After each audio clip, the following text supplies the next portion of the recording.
Welcome everyone to today's live. I am Pooja Makhija. I'm a consulting nutritionist. Been in the practice for about 18 years now. Studied nutrition, done my master's then, and have lots of experience teaching adults. But my new passion ever since I became a mother and then realized the importance of nutrition in my children's life and how easy it was to teach children nutrition. My passion turned from adult nutrition more to child nutrition, and thus the association with Ryan Group of Schools, and their beautiful program, which is an early start to a healthy life, something that I completely connect with because nutrition is an extremely important part of your child's growth, especially during their formative years, because food and nutrition can literally mold the children into healthy adults. So welcome all parents of Ryan School to today's live, where we're going to be talking about food and lots of good nutrition and how to ward off every trouble that your child could go through, whether it is physical or mental, because we are going to use the best weapon in our arsenal, which is food in our kitchen. So today's talk is going to be all about food and how we can make sure we get the best for our children. The first that I'm going to be starting with is something that I struggle to strive as well, which is how working mothers or working parents should be giving or doing the correct justice to their children's nutrition. So just as the kids run off to school, we run off to work. And some of us are lucky enough to come back home right before our children come in, and some aren't. So how do we manage when we have our heads full of deadlines and schedules and meetings, and of course we have to handle आज driver नहीं आया और आज cook नहीं आ रही है और आज blah blah नहीं आया. So we have all those petty issues, but we need to make sure that our children eat right. I think one of the best things that helps me is to make a fortnightly menu. I think that's one of the easiest way that we as working moms can coordinate the two coordinates of home and of the kitchen and office. So if you're going to last minute figure out what you got to make for the children, it's very difficult to procure the khana, and then in the middle of meetings you'll be calling the banya asking them for delivery of bengan. So that's not going to happen. So the easier way to do is just form if not a 7-day cyclic menu, I prefer a 10-day cyclic menu, so there's no repeat, because children are extremely smart. They'll be like, Mom, you can't give me sai bhaji every Monday. So we don't want that. So if you do a 10-day menu, then they don't get the same food on every day of the week, and then we confuse them with our so-called intelligence. So make a cyclic menu of breakfast, lunch and dinner. And I suggest don't do this by yourself. Sit down with your child and do it, because then we don't want any tantrums that I am not eating this with my friends in school, but I rather eat this, because that's what I get to hear many times when I send a tiffin into school. They'll be like, Mom, all my friends opened up noodles and pasta, and you gave me this healthy vegetable biryani, and that's not fair, Mom. You should give me tasty food, and so that my friends feel that I get good food as well. So not only do they like to eat unhealthy food, but they also like to show their friends that they eat unhealthy food. Okay, so in any case, if you sit down with them and make this menu, it just makes it very, very easy. The maids know what they have to buy, or the cook knows what he has to cook, and then it just makes it very easy. So breakfast, lunch and dinner, short break tiffin, evening in the car, snack, all of it is pre-decided and listed and given to whoever helps you at home, whether it is your mum or your mum-in-law or a house help. I think that really works fabulously well. Your groceries come in time, food is ready on time, kids get everything on time, and kids, when they have sat and planned it out. How you need to plan that, more coming up during the session, right? So let's figure if we have further queries and questions. But I know something that's something that's very close to most mothers' hearts is, how is it that we make sure that we boost our children's immunity? Okay, immunity is something that that in today's time and age is very difficult to get up, and children are falling sick very, very often, and then we have to run to the doctors and give them medication that we don't want. And the younger the children, they're not even able to tell us what exactly is happening to them. I remember when my older daughter was small, every time she was going to get a fever, she would come to me and she'd say, Mama, my face is paining. And what she actually was getting was a headache, but she didn't know how to tell me that. So she used to tell me, Mama, my face is paining. And that means I knew fever was coming up. How is it that we boost our children's immunity so they don't fall sick, they don't miss school? Firstly, it's very, very crucial that we highlight on the importance of sleep for children. All children require, at different age groups, require different hours of sleep, and this varies from age groups to age groups. But children, I would say for example, anywhere between 5 and 10-year-old children, I'm talking about school-going children, so I'm giving you that age bracket, require at least, if not more, at least a 10-hour sleep every day. And I know so many of my kids' friends who don't sleep that much. Today, my girls are 12 and 14, and I still try to give them a 10-hour sleep. I try my level best. Sometimes it goes down to 8, but we go to bed at 9 and we wake up at 7. So we're still trying that. We're still trying a 10-hour sleep, but and that really helps their immunity, because your body can only repair, heal, go through wear and tear, grow. Most important is the growth that occurs in our sleep. But because kids want to watch television and wake up in the morning for sports practice and football practice and have to study up late in the night, we're cutting back on their sleep, and they feel that they can manage with less sleep. My kids' friends sleep at 12 midnight, and I wonder how they wake up in the morning at 7 with only 7 hours of sleep. That is the best way to make sure you're cutting down your child's immunity. So one of the easiest way is to ensure that your child is getting the adequate sleep. If you require how much sleep every child requires according to their age, I have listed it down in my book. It's called Eat Delete Junior. That's a parental read. From 0 to 15 years of age, you can figure out how much your child needs to eat at each year, and sleep, and how much water, all of that is taught. Sorry, I'm recovering from a flu myself. Okay, so other than sleep, we have to give about balanced nutrition, of course. Very important is the role of proteins. And many vegetarian parents find that a little difficult and a challenging task to ensure that they're meeting up with the protein needs of a growing child.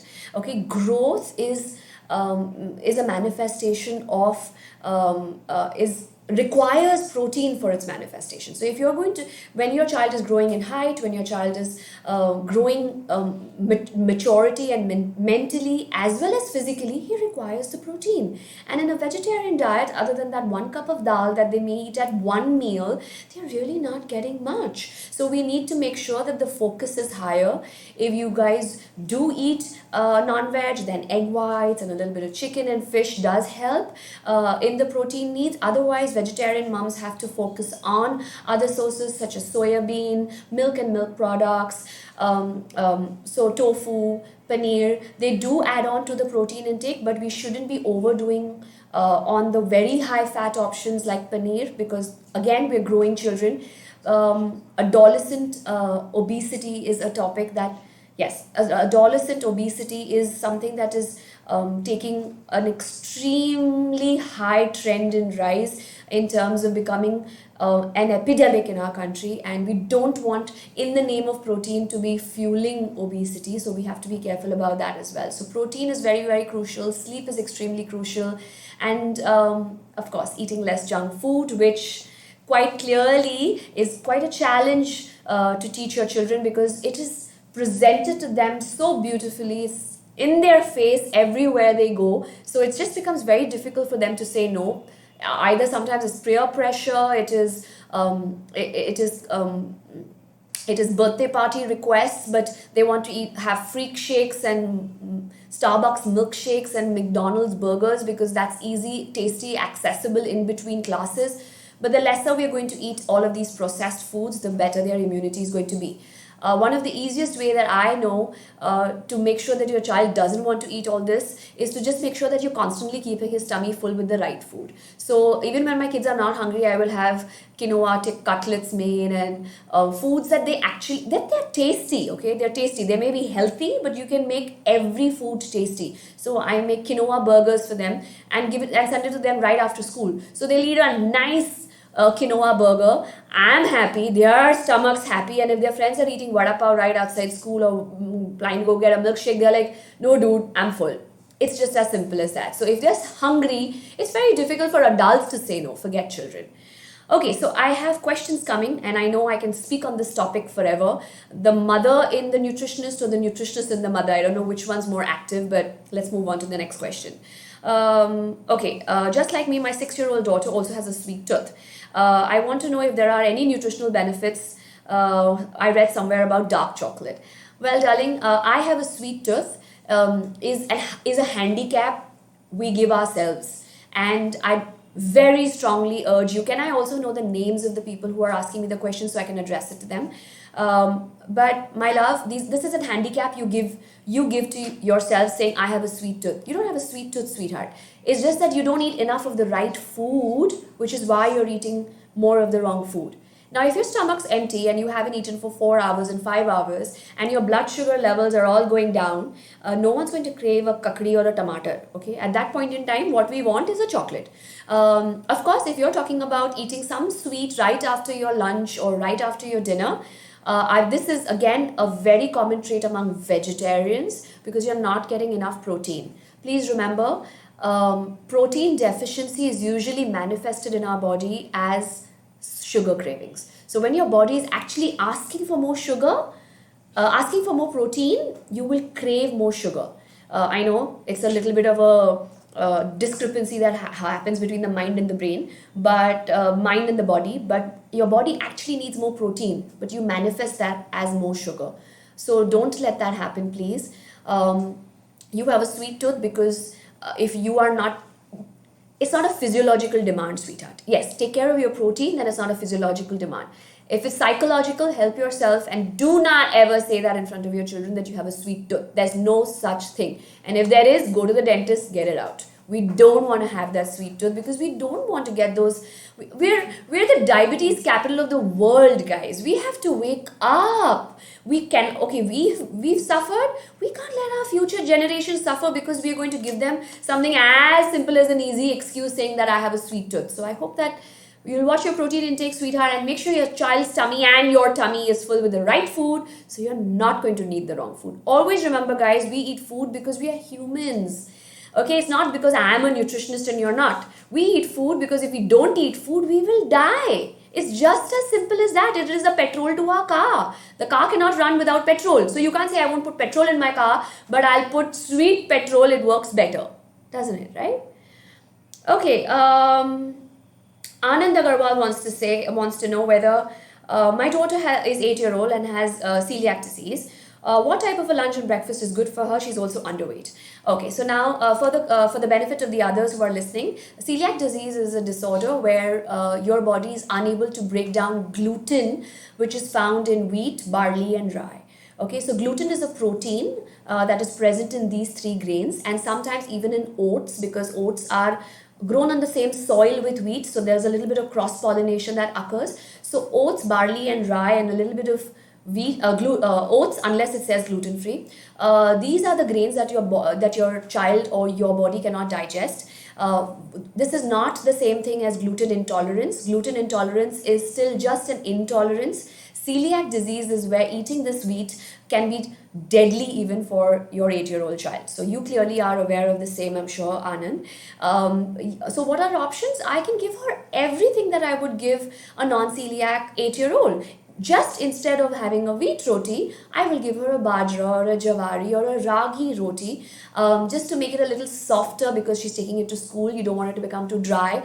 Try kneading the atta of these grains with a little bit of buttermilk instead of water. It automatically makes the grains softer, so the rotis are softer. The child can be even, you knead it with a little bit of cream in it, like the malai of the milk, and buttermilk, and a little bit of ghee, of course, to make it soft. Add a little flavor, like sometimes methi, sometimes palak, so the roti is tasty as well.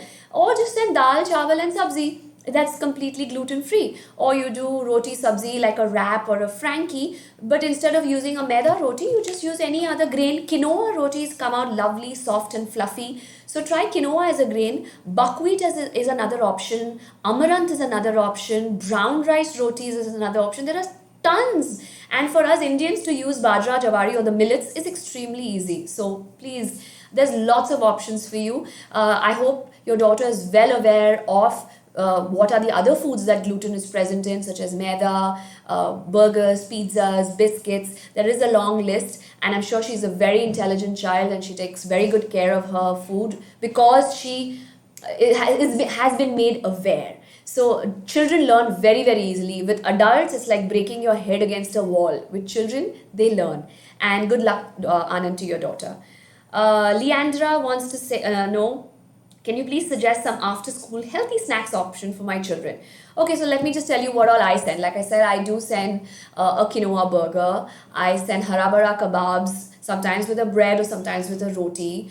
I send egg frankies, just basically an egg beaten up with salt and pepper. Sometimes I put a little bit of cheese and I just make a frankie wrap out of it, put it in a box and send it to them. I send them chicken kebabs. Sometimes my girls eat that, so we do chicken kebabs. I sometimes even just make pasta for them. And if you take equal quantity of pasta with equal quantity of vegetables, it is called a healthy food, guys. It's not unhealthy. If you're making it at home, my daughters love alio alio pasta. I make that and send them a nice small serving. They feel happy to eat that garam garam in the car. And I'm fabulously happy, so as long as they eat that whole serving of vegetables in it. Sometimes I also put a little bit of paneer or tofu in it to add on to the protein intake. Otherwise, they are one of the most frequently sent snack is a boiled egg. Easy, they like it. I send it sometimes with a little bit of hummus or sometimes with a little bit of guacamole. So these may sound like habits that your child doesn't have, but children form a palate very easily. So if you make a little bit of a dip and you put it in, I also send them Nourishables. Nourishables are healthy baked crackers that I have made. Yes, they're commercially available as well. They're available online on nourishables.in if you fancy looking. So these are crackers and chips. Basically, they're potato chips which are made without a drop of oil. So you send them a bag of potato chips and they're thrilled. But it's healthy and it's extremely rich in calcium. One important need that we must be taking care of our children, because osteoporosis is another rampant cause, because if we are not getting enough calcium in our formative years is when we grow up, and as adults we get osteoporosis, and that's becoming extremely common for us Indians. Shilpa wants to know, my teenage sister is in school. My teenage sister is in her school basketball team and she has to get up early for practice. Would it be good to give her a little bit of protein powder in her smoothie? If she's not getting enough of protein from her diet, if you're a vegetarian and she's not getting adequate protein through diet because you have only dals, pulses, sprouts, soya bean, sometimes adding on a little bit of protein can be beneficial, but you have to use the right type of protein. Please do not buy a box of whey that bodybuilders take. These are all artificial. The kidneys of little children cannot handle it, so don't try to just use whatever is available at home and put it in children's powder. I also wouldn't use many of these sweetened, flavored, so-called milk additives that are available. I'm okay to say the brand names, Horlicks, Bonvita. They are really not giving you the massive amount of protein. They're giving you far more maltose, which is sugar, and your children don't need sugar. Sugar is what is reducing their growth, reducing their immunity, making them hyper, making them spend their energy in the wrong form, and not letting them utilize their brain energy. So please do not think that all of those are adding protein to them. Jayesh wants to know, my 13-year-old daughter is addicted to energy drinks. Oh my God, like really 3 to 4 cans a day. How do I get him out of it? Children are, like I said, I believe children are extremely intelligent when you tell them, give them evidence-based solution. Okay, so if you're going to tell them that energy drinks are not good for you, beta, because Pooja Makhija said it, he's not going to believe you. But if you look up online, darling, there are tons and tons of research papers telling us how bad energy drinks are when it comes to the kidney for children, when it comes to the growth, when it comes to their brain development. It is hampering it all. The excess caffeine is making their bones weaker, is making their cells and their brain cells number. So energy drinks are also 3 to 4 cans a day. I would be appalled by the idea if you told me you do it, forget your child doing it. please wake up. It's not good for him at all. It's extremely harmful for his kidneys as well. They have a lot of added sugar in them. They have preservatives. They have color. Please throw them out of the dustbin. He doesn't need artificial energy. Give him food as energy. Food is your fuel. Read the book. The book will give you read that how much a 13-year-old boy needs in terms of proteins, carbs, vitamins, and minerals. Even better, I'm just going to be releasing this book. It's called N for Nourish, because I've realized children of today do not like to be told. Okay, my 12 and 14-year-old daughter don't like to be told what to do. They rather do it themselves. Okay, it's the generation of I can do it myself, DIY. So this book is the Eat Dilly Junior was a parental read for the parents to educate themselves. N for Nourish is a 10 plus children's book, the first of its kind in India, where it is a book addressed to children for them to read to understand their nutrition from 10 to 15 years.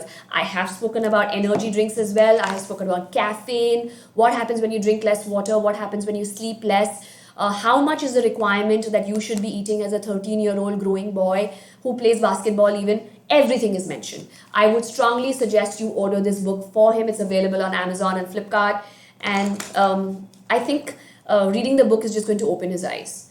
Preet wants to know, I'm giving my kids nutrient supplements. Is that okay? I give my 6-year-old son and 12-year-old daughter iron and calcium. Yes, Preet, it's definitely okay. It is A-okay. Because as hard as we try to give our children the best nutrition, sadly, in today's times, the soil doesn't really have the nutrients to give to the food for us to give to our children, for them to give to their body. So deficiencies do occur, and iron and calcium are very, very crucial at this age of 6 and 12, because they're growing children. Their skeletal muscles needed, their brain cells needed, their hemoglobin levels needed. So yes, some form of supplementation is important. I wish I could give you guys a general rule for it, but there isn't. It varies from age to age, and how many ml or how many milligrams your child requires, your pediatrician or a nutritionist can help you best. But for your 12-year-old Preet, I do N for Nourish so that he can understand his needs. I have taught them about calcium needs, iron needs, especially before they hit menarche for girl children, how they can take care of their iron needs so that they don't have deficiencies. Because PMS symptoms are massive, and when children are undernourished, when I say undernourished, you may be looking overweight, but you're still undernourished because you're nutrient deficit. And when they're overweight and undernourished, they have vast symptoms of PMS. Extreme pain, extreme soreness, giddiness, weakness, emotional, angry, screaming all the time, or emotional that they can cry at the drop of a hat. So those are all emotions we do not want, right? So nutrition can help you overrule all of them. So I request all you mums to invest your reading time in a little bit of good nutrition. It could be Eat Dilly Junior for yourselves, it could be N for Nourish for your children, or it could be any other book on nutrition. I'm not trying to sell you mine, but read up, because food is your best weapon. And if you learn how to use food, you will never need doctors, nutritionists, dermatologists, nothing for your children. So with that, we wrap the session. I hope it was informative enough for all you guys to learn. I know nutrition is a very vast topic. Sadly, I couldn't cover more, but we will do this more often if we have to, so that we can educate the mums, so that we take care of the best early start to a healthy life for our children. Thank you very much, guys.